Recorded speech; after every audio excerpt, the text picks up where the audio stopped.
Okay, is the audio okay? Yeah. Okay, so hi. Let me start by thanking the organizers for this very nice conference and for this opportunity to present my work here. So this is like some ongoing work with Lucas and Thais and Leandro in Abu Dhabi about quantum metropolis sampling. There's still some stuff to be understood, as you will see towards the end.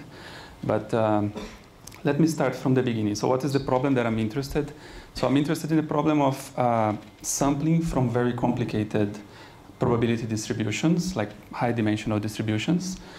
They can be anything. They don't need to be coming from physical systems. But it's always good as physicists to keep in mind the problem of Gibbs state sampling, right? So you have your favorite system of, I don't know, spins or whatever. And you know that you put your system at finite temperature. The system is described by the Gibbs state. And you know that from this Gibbs state, the probability of sampling a particular spin configuration, let's say x, is proportional to the exponential of minus beta times the energy of this particular configuration. But the proportionality constant is the partition function, and this is well known to be very hard to compute, right? Because it involves a sum over exponentially many terms. So this is just a prototypical example to keep in mind. And of course, I want to look at this problem from the point of view of quantum mechanics. And from a quantum point of view, the problem amounts essentially to prepare a quantum state as shown in the lower part of the slide, right? So I want to prepare a quantum state that has the square roots of the probabilities in the amplitudes, right? Because if somehow I'm able to prepare this state, then basically measuring on this state amounts to sampling from the classical distribution that I want. And of course, since this is a NISQ conference, I want to do this using as few quantum resources as possible. So let me start with classical. Like, how would you do this classically? What people would do is essentially Markov chain Monte Carlo methods, right? So this is basically, the idea is to construct a Markov chain with some probability distribution P. And you design this Markov chain in such a way that the stationary state is the target distribution that you want. And once you have designed this Markov chain, you basically evolve it until it reaches this stationary state, right? And then the most famous example, it's considered by some people as one of the most successful algorithms of the century, is this Metropolis Hastings algorithm, where basically your transition matrix has two components that I'm calling G and A. So G is some simple probability distribution that you can choose. Some simple to sample of. And this will be used to make proposals. And the other proposals of moves for the Markov chain. And the other piece is this A piece, is the acceptance probability. So the algorithm consists essentially of at each step you propose a given move according to this distribution G. And then you accept or reject this move according to this distribution A, right? And A is computed essentially from G and from ratios of pi. So you don't need to know exactly the distribution pi. What I mean is, like, you don't need to know the normalization factor. All you need is just ratios of pi's. So, and this is a very efficient and widely used algorithm across science. And the number of iterations that you need to do in order to achieve this stationary distribution, they call it the mixing time. It scales essentially as the inverse of the spectral gap of the transition matrix P, right? So this is how you do it classically. But of course, people have tried to do this quantumly. And the most celebrated work here is that of Szegedi in 2004, where basically, so Szegedi had proposed a procedure in which, like, given a classical reversible walk, specified by some transition matrix P and with some spectral gap delta, Szegedi taught us how to construct a quantum unitary U, where in the phases of this, in the the gap in the phases of these unitaries, they contain a square root of the spectral gap, delta. So having a spectral root of a square root of the spectral gap means essentially that you have a square root of the mixing time, of the classical mixing time, hiding in the phases of this unitary. And this is basically, like many people have explored this fact to design quantum algorithms with a quadratic speed up with respect to the classical case, right? So you have square roots of the mixing time hiding in the phases. So you can basically do phase estimation, combined or not with amplitude amplification, to kind of read this phase that is hidden there, this square root that is hiding there. And that's basically, that has been done by many people, and it's well known to give us a quadratic speed up. The problem is that quantum phase estimation or amplitude amplification, they are very expensive. So, and for phase estimation in particular, you have this cascade of powers controlled powers of this walk unitary that you need to apply. And this is expensive to do on any quantum device. And what I would like to do here is a simpler version of this that uses less resources. And the property that I want to use here is not, I want to give kind of a more modern view on this Szegedi walk unitary. And instead of using this property that there are square roots hiding on the phase gap of this unitary, I'm going to use another kind of bonus property that comes from Szegedi construction, which is the fact that this unitary is a block encoding of my quantum walk, of my classical walk, essentially. It's a block encoding not of the transition matrix, but of something called discriminant matrix that I'm calling X here. The discriminant matrix is kind of an equivalent description of the classical walk. It's kind of a symmetrization of the transition matrix, and you can show that this is like related to the transition matrix by a similarity transformation, which implies in particular that they have the same spectrum and therefore also the same spectral gap. So I wanted to keep in mind this fact that the Szegedi quantum walk is a block encoding of the discriminant matrix, because I'm going to make use of this in the following. Now I have everything to set up a first question, a very simple question of like, given only the Szegedi walk, what is the simplest thing I can do? And I want to keep this point of view that the Szegedi walk is a block encoding of the discriminant matrix. What is the simplest thing I can do using only the Szegedi walk? And the simplest thing you can do, we call it like fragmentation, is basically this algorithm, this circuit that you see here on top. So the idea is that you apply the Szegedi walk, and since it's a block encoding of your classical walk, you can basically post-select on the ancilla qubit, and you measure on the ancilla, and if you measure, let's say, 0, then you are sure that you are on the upper block of the unitary, and you are like 100% confident that you implemented one step of the walk. And then you can keep doing this. You apply, and you post-select, you apply, and you post-select, and you do this t times, and at the end of the algorithm, you have your x to the t applied to your initial state psi, which could be anything. And I want to pay attention to how many times I'm using this. I'm calling this block encoding oracle U here, and you can do this rigorously with epsilons and delta factors for guarantees and everything. But just to keep it simple, the number of queries that you do to this oracle is basically shown there. So there is this 1 over eta squared prefactor, and eta is basically the overlap between my initial state and the state I want to prepare, to achieve. So there is this 1 over eta squared, which is basically how many times I need to run, I need to repeat my algorithm to achieve success. And then there is this sum of probabilities contribution, which is basically how many times, how many queries I do on average per run, right? So I'm basically accounting for how many queries I do in total by counting how many on average per run times the number of runs. And this summation is a sum of probabilities, so and there are t of them, so this contribution is at most t, right? But it's linear in t. There is no square root hiding there, and there's no chance to get an asymptotic speed up here.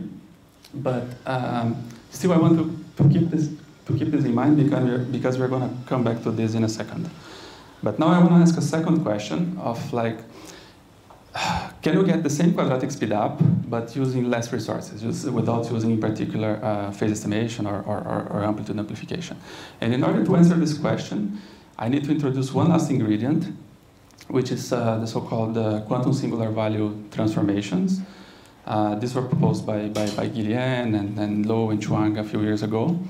And what quantum singular value transformation is essentially a procedure to synthesize functions of matrices, functions of operators. So you input a matrix, and this QSVT procedure will output you a function, a polynomial function, actually not any function, of this matrix A. And more precisely, the way it works, you actually input a block encoding of this matrix A that you want to transform by a function, right? So you input a block encoding of A. You use this block encoding as kind of a building block for this circuit here. So you see it consists of a bunch of single qubit rotations, controlled knot operations, and calls to this oracle, right? And the number of calls that you do, you see the number of single qubit rotations on the first line. This is basically the degree of the polynomial that you want to implement. And the phases that appear in this single qubit rotations, they are related to the coefficients of this polynomial, okay? So basically you run this circuit, which calls many times the block encoding oracle, and you end up with a block encoding now the transition matrix or the discriminant matrix. You basically get an approximation to a projector on the stationary state. So I'm interested in a function which is a monomial function of this matrix X, so X to the T.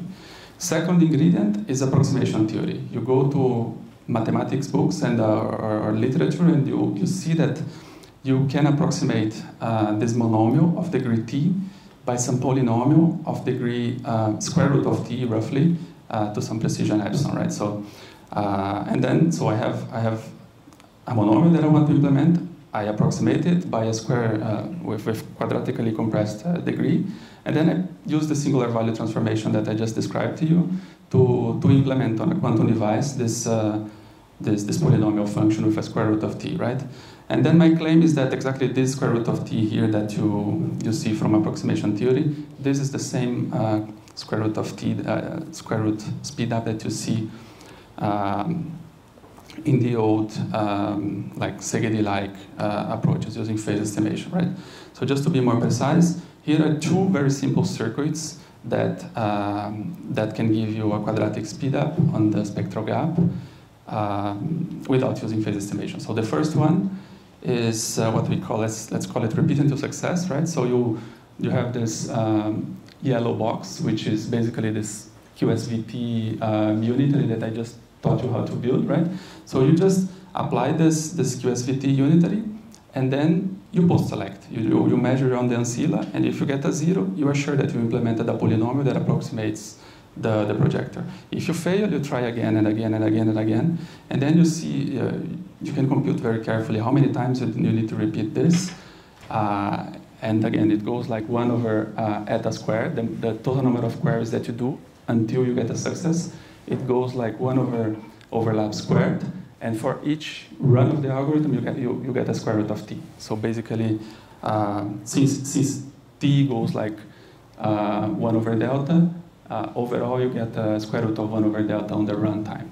But if your budget allows you to use more quantum resources, so you can actually, instead of simply post-selecting, you can do Grover amplitude amplification, right? A number 1 over square root of P times, and post-select only at the end after you have boosted the amplitude to nearly 1, and then you are going to succeed with high probability, and then you get essentially the same square root speed up on T, but the prefactor now gains also a square root on the overlap. And then I can compare everything, all the 3 algorithms that I just described, right? So this I'm looking at like a pool of Ising models with nearest neighbor interaction and random coefficients at some fixed temperature. And I'm plotting basically the expressions, the precise expressions that I just showed you before, like in simple forms, without showing the full expression. So the green curve that you see on the top is the query complexity of the repeat until success algorithm, right? It has the square root behavior and a very big 1 over eta squared prefactor. If you look at the orange curve, QAA, it's the amplitude amplification result. So you have again a square root behavior, but then the prefactor is much more friendly, right? There's a square root of the overlap in front. And then you plot the fragmentation result, the simplest algorithm that you could think of, where you just apply the U and post-select many times. And you see the blue curve here, which is a straight line essentially, right? There's no asymptotic speedup, as I told you before. But very interestingly, you see that there is a very, like a wide enough window where actually the fragmented algorithm beats the other two, and in particular, even the coherent one, the amplitude amplified one. And you can actually show analytically that you can like find a very tight bound for this crossing point between the fragmented and the QAA result. And this crossing point happens to scale like, to be determined essentially by the initial overlap between the initial state and the target distribution. There are log corrections that depend on the spectral gap and everything, but the observation here is that this window is this window of advantage, even though not asymptotic, of course, but this window is quite big and can be exponentially big in the number of qubits, since the typical overlap is exponentially small in the number of qubits, right? So here is kind of the precise-ish statement of what I just showed you in picture, right?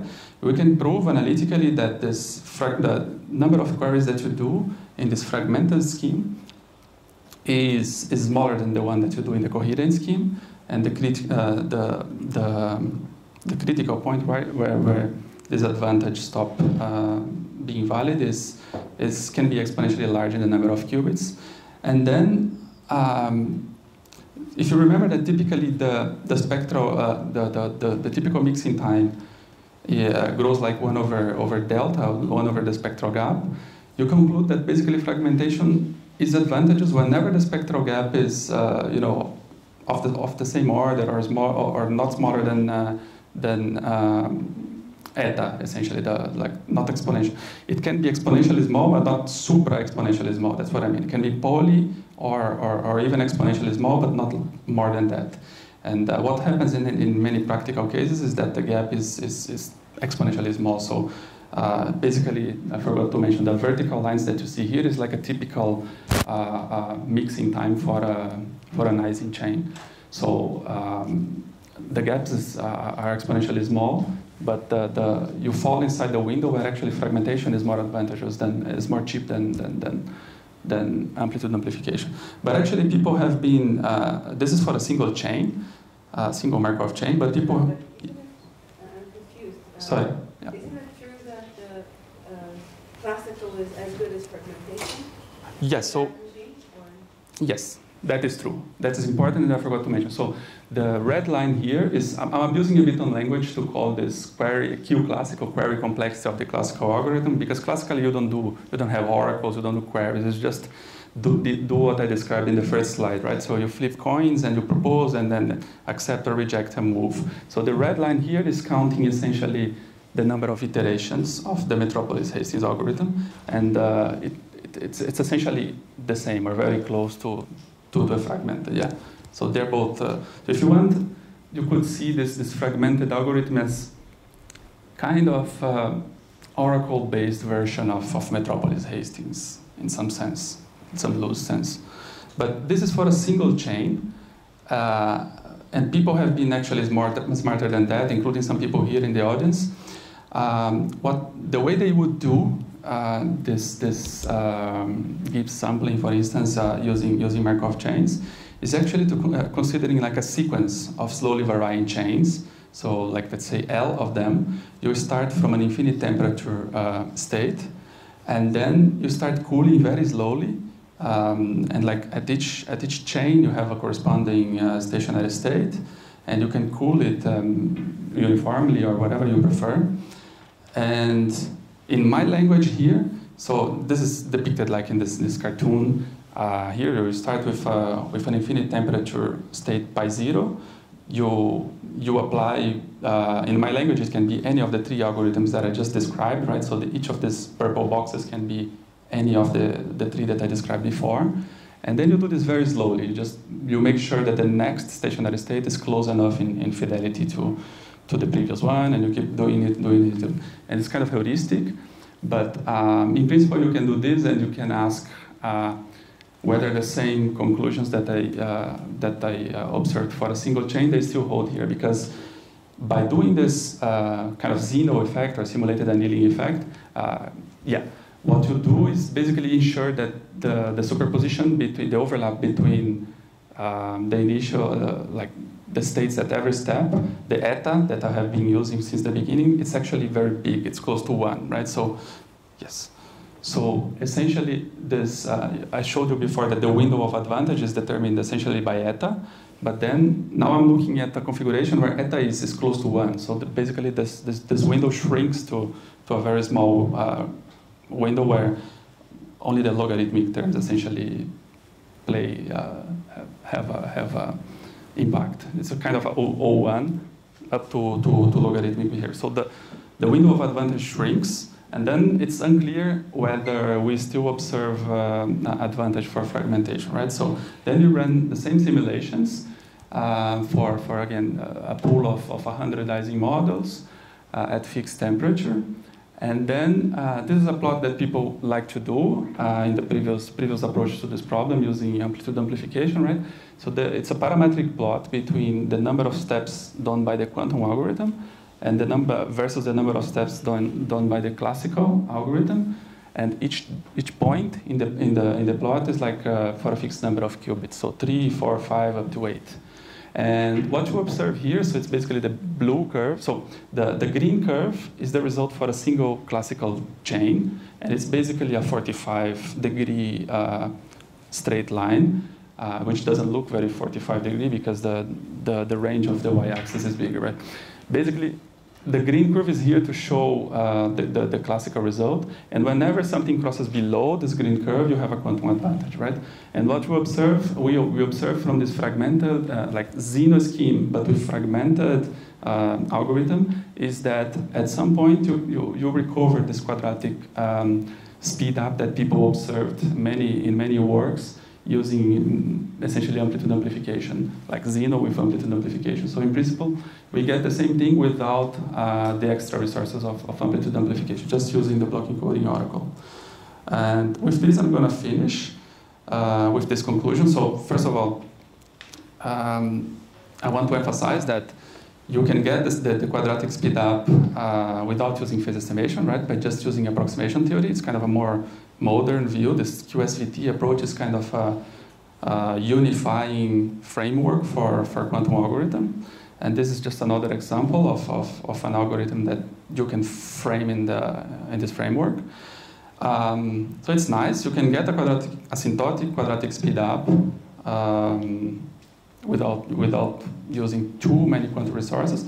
However, I also showed you that something very classical, that is this fragmented algorithm, actually beats this quadratic speed up in practically relevant regimes, right? So in some sense, you could kind of think of this as a no-go for a quantum speed up in this type of problem. What I mean is that, like, this is not the type of problem that we should be looking at for a quadratic speed up because of this property, right? Because for a typical chain or spin chain or whatever that you are interested, the spectral gap that appears in your Markov chain is not in the asymptotic regime. It's inside the window where you could do it classically. That's what I want to say. And one last comment is that everything that I did here was for a classical chain, right? For a classical a walk essentially between bit strings. But in principle, exactly the same algorithms that I just described could be used also for like truly quantum walk between eigenstates of a Hamiltonian, for instance. The only problem is that we have no idea how to build the block-encoding oracle. We don't have Segedi a SIGD walk between quantum eigenstates. But whenever we find out how to do that, I can offer you an algorithm that is kind of efficient to get a quadratic speedup. And in this case, it would be interesting because there is no Metropolis-Hastings algorithm for the quantum case. So yeah, with that, thank you very much. I'll stop here and then thank Thais and Leandro and Lucas for the collaboration.